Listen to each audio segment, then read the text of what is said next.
You. I'm doing fabulous. It's raining, but April showers, May flowers, something like that. That's right. I gotta tell you, this whole year has just flown by to me. I mean, I blink, and they kind of pick up speed and get a little faster as we go. But here we are. We make it past spring break, and we're literally counting down weeks right now. And so we're checking in with seniors, making sure they're ready to graduate. We're kindergarten, rounding up kindergartners like crazy, and we're getting ready for all the summer plans. So just a really fun time of the year. Yeah, I remember in the past you said for a superintendent, May is the busiest month of the year. It's absolutely crazy as we wrap up the budget from this year and plan the budget for next year, and we got to plan the staffing, who's coming and who's retiring, and how to fill those spots. And so we've actually been hiring. I think we've hired 4 teachers out of our virtual fair from last month. So I know we got another fair coming up. So again, just kind of already in the mix of it right now. Nice. Well, in addition to kindergarten roundup, we'll talk about that in a minute. You're meeting with the community. You're having forums with community members. What are these about? So we started this journey, diversity, equity, and inclusion, and everybody kind of hears that, and lots of people don't know kind of what that means. And for us, we've contracted with Dr. Marks, and he is really focusing on cultural proficiency. This concept of understanding where our culture comes from, what our culture looks like, and where other perspectives come from, and where their culture kind of intersects with ours, or where their culture comes from, so that we can really create a better environment for our staff and our students, our families, when they interact with Jackson Public Schools. We've done some fishbowl, some student-led events, small events where we get some really interesting feedback, some good feedback from our students about what's going on or how they experience or view our schools through their lens. And then coming up on the 18th over at the Parkside Auditorium is an opportunity for our community to come in, and we're going to again. Dr. Marks leads these events, so it's a really open conversation for him, and he is world class. So we're looking forward to that as well. And I think it should be noted that while many districts used the pandemic as a reason to put a hold on some of these programs like DEI, you've continued those throughout the pandemic. We have, I'm going to tip my hat to really all of Jackson County. I was talking with Brady Cook earlier today from Michigan Center, and one of the things, we worked very hard throughout the pandemic, and people just don't understand how the challenges were of kind of creating on the fly this virtual, this hybrid, this in-person, and how do we keep our doors open? How do we keep, our students engaged? How do we keep our teachers healthy? And the back and forth that went, with the pandemic, and to really come out where we're at, where kids are again, like I said, oh my gosh, we're going to make it through our first full year again since 2019, and it feels really good to be in this space right now. And so, without a doubt, whether it's the DEI work or the curriculum work or the, some of those pieces, there's so many things going on in Jackson Public Schools, but I tip my hat to all my county peers. We have done, in my opinion, just yeoman's work trying to keep the doors open, keep our schools moving forward, and create a safe place for our kids. Yeah, all you have to do is look, just to the east and see, what a difference Washtenaw County has during the pandemic not been open for in-person education anywhere near as much as Jackson County. Well, we're all in competition with each other, and go Vikings, and I want everybody to come to JPS, but I really want everybody to have an advocate. I want every parent to be involved in their child's education, and so I am thrilled with the work that's been done around our county, and I've got great friends in those districts, so again, kind of my hat's off to them, and I appreciate everybody's kind of support and patience, and as we make our way through what nobody ever thought they were going to go through in their career, and to come out here where we're at. And I'm by no means suggesting that the pandemic is over or that COVID's not still real or present out there. I'm very pleased to, I'll take a breather right now, if you will, and to see where our students are at and our staff are at, especially as we finish strong. I mean, it is a great time of the year for us It's a race to the finish. It feels like. I always talk about it like a roller coaster ride. You keep your hands and feet inside the car right now because we're going to blink and it's going to be June. And then we're going to be talking about tons, and I mean tons of credit recovery and summer school and extended learning and those types of after school programming that we're packing in to our summer, whether it's camps coming back in August. And so there's a whole slate of stuff on the menu coming up. Because again, what we recognize is that the pandemic took a toll, right? It really separated kids from learning or created the speed bump, and Jackson Public Schools is really responding, and you're going to see, like I said, a whole host of stuff coming in the next 9-10 weeks as we wrap up this school year. The plans are out there. We're having conversations with parents right now about what do we do to make certain that their kids' learning is not interrupted. Couple of projects that are underway. Those that are alumni of Jackson High School are being called upon to contribute to a history project. Yeah, and I know, can I speak to this, I guess, wherever I'm at, the postcards are out and the phone calls are going out and the emails are going out, and lots of people are questioning, is this a scam or a spam, or, because of course we all get marketed to all the time.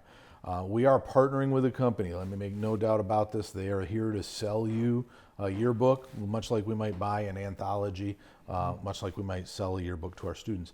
But there's no obligation to buy. What they're really looking for is your story. They're looking for, what is your story? What's your experience with Jackson Public Schools? And so there's no obligation here, but if you share your story, it really adds to a really rich tradition that is Jackson Public Schools. And so it's an opportunity for folks to really reconnect or to connect. And then, if there is interest, certainly this company is going to try to sell you. I promise you they will, because that's how they do it, right? They collect the information, and their job is to try to sell the book. That's not a Jackson Public Schools thing. We're just part of the vehicle, right? We're the ones who are looking for how can we as a district tell our story, and this is a really neat opportunity. And again, so I know a lot of people out there, they got the postcard and go, oh my gosh, what is this, and why am I being marketed to? It's really not not something where it's high pressure for folks. But if you want to participate and you want to share your story, we would love to hear it, because again, that creates that tradition for us. And so many times those stories are forgotten or not shared, and this just gives us a way, an anthology, to be able to talk about where we came from and our experiences. And for me, I talk about public schools, and I'm a huge public school advocate, because Jackson Public Schools gave me the ability to be successful in college, gave me the start on my career, and obviously, my goal is to end my career with Jackson Public Schools, retire at some point.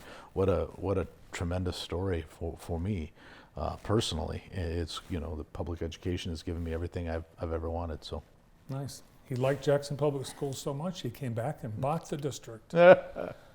You've got something that I never knew. You've got a DECA club at Jackson High School? Yeah. It's Chuck Cunningham, by the way, absolutely phenomenal teacher at Jackson High School.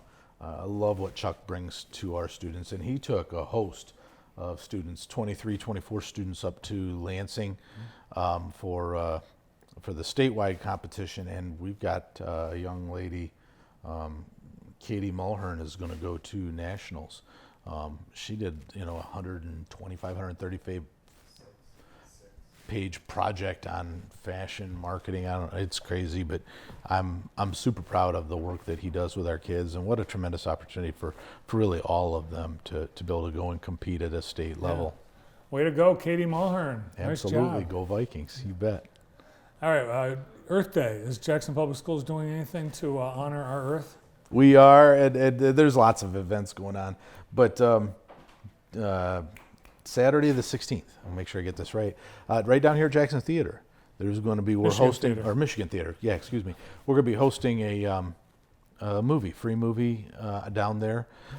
If you have not been to the Michigan Theater downtown, you should make the trip. It's beautiful inside, what they've done inside to renovate that, and what a great experience again for our community to be able to come down and kind of watch Disney's nature, earth movie. It should be really good. And I'm hoping that it's free to all JPS, Saturday, April students and families. 16.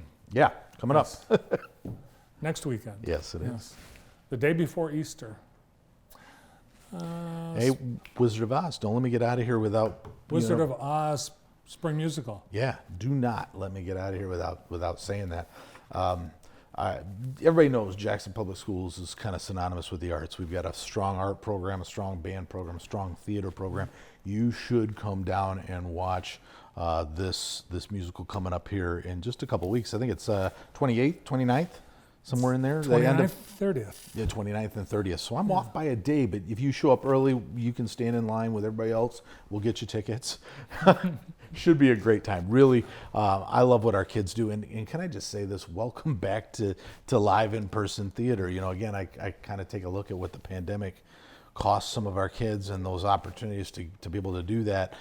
This is a tremendous opportunity for kids to get back on stage, to do something that they are passionate about, that they love. I talk about this because, kids come to school for these events, right? They come to school for their arts, and they come to school for the ability to get up on stage and put on the programming. And I want, if you have an opportunity to come down and support our students or support a member of your family in doing this, please do.